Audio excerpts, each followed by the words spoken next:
Back to the daily grind. The channel's getting false flagged by triggered trolls, so make sure you subscribe to the new channel. Let's get to the MMA news. Luke Rockhold, former middleweight champion of the world, coming out with some heat for the boy Chris Weidman.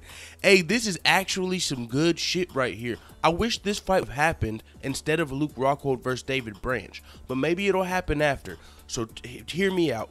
Chris Weidman lost his middleweight title. Okay, Chris Weidman's the guy that dethroned Anderson Silva, beat him again. So everybody, back then, everybody was Anderson Silva fanboys. A lot of us. I know I was. I was casual back then. I was like, Anderson's my fucking dude. Anderson Silva was like the Conor McGregor of back in the day for me. I wanted to watch every fight Anderson Silva was happening. I watched the whole of it. So he got dethroned twice by Chris Weidman, and both times I felt like it wasn't Anderson Silva, fucking up.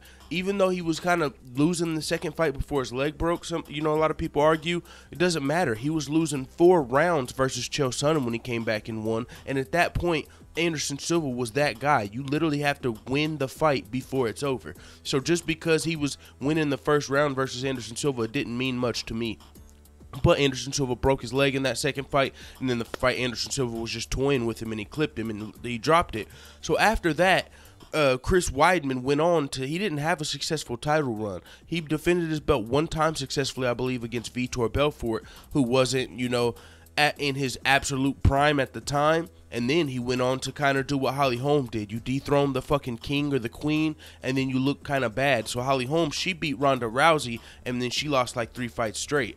Well, Chris Weidman beat Anderson Silva. He won one more fight, but then he lost 3 fights, 4 fights straight. He lost versus Yoel Romero, Luke Rockhold. Then he lost one more fight to, who was it?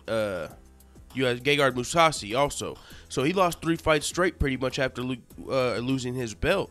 And when he lost his belt to Luke Rockhold, might I add, it was brutal. It was pretty fucking brutal how his face looked at the end of the fight. On top of, I felt like Luke Rockhold dominated that fight. Some people say Chris Weidman was winning before he threw a kick and got taken down. But I really, whenever I watched the fight as a whole, I felt like, holy shit, Luke Rockhold pretty much just won this fight everywhere. And the way he had Chris Weidman looking at the end, it was like, ooh, that was brutal. Luke Rockhold was looking good. I was thinking Luke Rockhold was going to be that guy for a while until left hook Larry Michael Bisping came out of nowhere and shocked the world. So that's why we've got this turning wheel at middleweight. That's like the events that have transpired to get us here.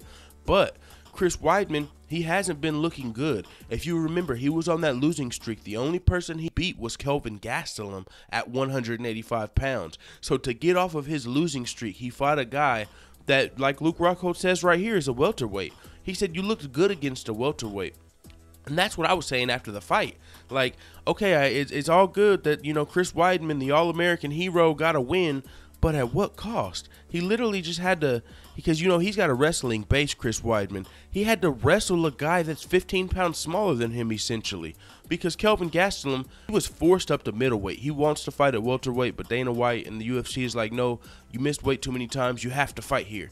And it's like, that's interesting, because once you have more stature, more clout in the UFC, once you're a bigger star, they don't really get to tell you what to do like that. But Kelvin Gastelum, you can tell he's just happy to be in the UFC. He's happy to be working for Dana White, so he just listens to him. He was like, it was kind of cringy after when he grabbed the mic. He was like, Dana White, I'm sorry. I'll show up to your house at 170 pounds if I have to. Let me go back to 170. And he's still fighting at 185. It's weird. But, so he's been trying to go back to 170. Even after he lost to Chris Weidman, he was like, okay, I want to go back to 170. But they're like, no. No, stay at 185. Look, here's a Silva fight. So now Kelvin Gastelum's getting a big push here at 185 because he's got to fight a lot of these older Brazilian legends or just older UFC legends, Vitor Belfort, Anderson Silva, Tim Kennedy, these guys that are past their prime but still have big names. Kelvin Gastelum has got lined up to fight. So even though you can say that the UFC's punishing him for not making weight at 170, at the same time, they're doing him a lot of favors by letting him fight these guys with big names who are past their prime, because that looks good on your resume. 5 years from now, whenever someone's looking at Kelvin Gastelum's resume and they go down and they see Anderson Silva, Vitor Belfort, Tim Kennedy, a lot of people who weren't watching the sport when that happened are going to be like, wow, he's beat some really good people. I've heard of these names. So it doesn't matter when or where they were at in their career. Kelvin Gastelum's a really solid fighter. but I really believe he needs to be at middleweight. But since they're taking out welterweight and they're going to do like 175 and 185, maybe he'll fight at 175 pounds. Kelvin Gastelum could look really good at 175 pounds. That would give him that extra 5 pounds of leeway to really make that welterweight, and he wouldn't be, you know, fighting against these guys that are way bigger than him. Excuse me, because in the Chris Weidman fight, that's the thing that I noticed from the very beginning. Just when they were facing off, Chris Weidman, taller, longer, just a bigger guy than Kelvin Gastelum. And with Kelvin Gastelum's history of a weight class 15 pounds under, that makes sense. He was a welterweight. Chris Weidman's a 15-pound heavier middleweight. So Chris Weidman's like in his prime, so he's really good at cutting weight still. You know, he's cutting weight. He was a wrestler, so he's already really good at cutting weight. So he's cutting a lot of weight. Chris Weidman's a guy that's talked about fighting at light heavyweight, 205. Kelvin Gastelum's trying to get back down to 170. So Chris Weidman was just a lot bigger than Kelvin Gastelum. And Kelvin Gastelum was still able to rock Chris Weidman, had him wobbly for a little second before Chris Weidman just went on to continue, you know, to submit him in the third round, even though it was like a wrestle fuck, because he would get him against and just take him down with a bigger body. It was like Kelvin Gastelum didn't have really much of a chance at all to defend these takedowns from Chris Weidman. He was just too small, and Chris Weidman's too experienced with the wrestling. So once he's on the ground, you know, Chris Weidman trains with Sarah Longo. Sarah, you know, he loves jiu-jitsu. That's one of his favorite aspects of mixed martial arts. So, you know, they definitely take pride in their jiu-jitsu over there. So he was able to lock up an arm triangle choke and choke out Kelvin Gastelum. But in my head, and just like Rockhold said, you looked good. It's good that you got a win, but at the same time, it was against, like, you know, 170-pounder. So, I mean, there's a little asterisk, but that's pretty much all I got to say here. It will be interesting to see Luke Rockhold versus Chris Weidman, the rematch, even if it's not for the title. Unfortunately, Luke Rockhold took a fight versus David Branch coming up in September, so he won't be fighting against Weidman or Romero anytime soon. And this kind of, you know, Romero, he's looking for it with these top contenders. So it's good that, you know, I don't know why, man. After what Robert Whittaker just did to Yoel Romero, I don't understand why all these guys seem to be just a little bit avoidant of Yoel Romero. You know, Robert Whittaker, he's been looking good against everybody. Jacare, fucking Yoel Romero, Derek Brunson. And these guys, you know, it's like, because, you know, Yoel Romero wanted to fight Luke Rockhold, but he took the fight with David Branch. And it's like, why would you take the fight with David Branch over somebody that's in the top 5? You know, and it just kind of goes toward the storyline of people are avoiding Yoel Romero. So, you know, even Luke Rockhold, he's fighting David Branch. I honestly would rather see Luke Rockhold versus Chris Weidman than any of these middleweight contenders at this time, because Chris Weidman, you know, he was celebrating like he fucking won the Olympics after he beat Kelvin Gastelum, the welterweight. And it's like, okay, I just want to see him fight a top 5 middleweight guy and win. He's been fighting top 5 middleweight guys, but he's been losing. So it's like it's either time for Chris Weidman to get knocked down into the top 10, or time for him to fight a top 5 middleweight guy. But I mean, you can't blame him for not fighting top middleweights when the damn champion's not either, right? The champion of that division right now is Michael Bisping. He hasn't fought any of these top middleweights. Robert Whittaker, Derek Brunson, Luke Rockhold, Yoel Romero, Jacare. I mean, any of these guys, Michael Bisping hasn't had to fight yet. So it's kind of tough to sit here and encourage Chris Weidman to fight more top contenders when that's really all he's been fighting besides Kelvin Gastelum. That's why he's on a losing streak. That's why he was on a losing streak. He was fighting against top contenders. The number 1, the number 2, the number 3, the number 4, the number 5. Chris Weidman was taking on that challenge, man on deck. He didn't go his way, but you got to respect that. Now, does he belong in the top 5 of the middleweight division? Honestly, I don't know.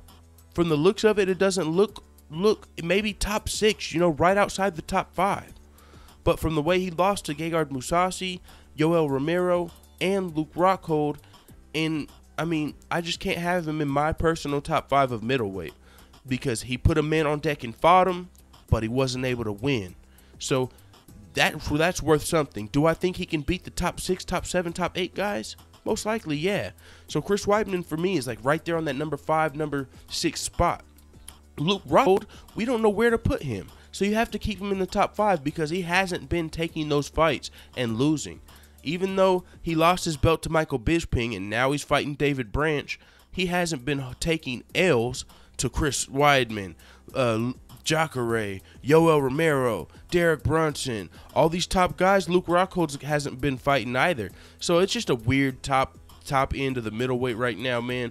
It's looking good though, because Robert Whittaker's got the interim title, and once Robert Whittaker gets to that belt, a lot of these guys are either going to have to put up or shut up, and that's what it is. Robert Whittaker's going to be a guy that's looking to defend that belt, fight the next man, put a man on deck. Robert Whittaker, I can't fucking wait for him to heal up from his injury and just come shake up this middleweight division like he's been doing, taking out these guys that no one wants to fight. Nobody wants to fight these guys. Everybody wants to sit around and model or wait or just do whatever they want to do, and nobody wants to get to fighting in these top fives. And once you get to these top fives, a lot of people start trying to play politics and wait for their title shot. But people like Robert Whittaker, people like Gegard Mousasi, they're like, give me anybody. All these guys don't want to fight. I realize that. I'll fight anyone. And that's why Robert Whittaker's sitting right there with the interim belt right now, because he took the fight versus Yoel Romero, nobody else wanted. He took the fight versus Jacare, knowing he was going to have to fight another top guy. He took the fight versus Derek Brunson whenever he was ranked number 7, Derek was ranked number 6. So he probably wanted the top 5 at that point. Still took Derek Brunson to guarantee his top 5 fight. Then he went and fought another guy, Jacare, who was just looking good. Beat him, shook him off, and very impressive. Then what does he do? Nobody wants to fight Yoel Romero. Here comes Robert Whittaker again, fighting these guys nobody wants to fight, winning the fight. So all that's left for him is either Michael Bisping or GSP, and honestly, either way, I'm fucking around. I'll go with my boy Robert Whittaker at this point, because he ain't did nothing but impress the world, shock the world, did everything he needed to be where he is. He's earned it. People talk about what they earn, what they deserve. I don't think anybody earns or deserves the title right now more than Robert Whittaker at this point, definitely in the middleweight division. So with that being said, it is what it is. Let the hitters know what the fuck you think about Chris Weidman and Luke Rockhold and this entire middleweight top 5, honestly, in the comments, dude.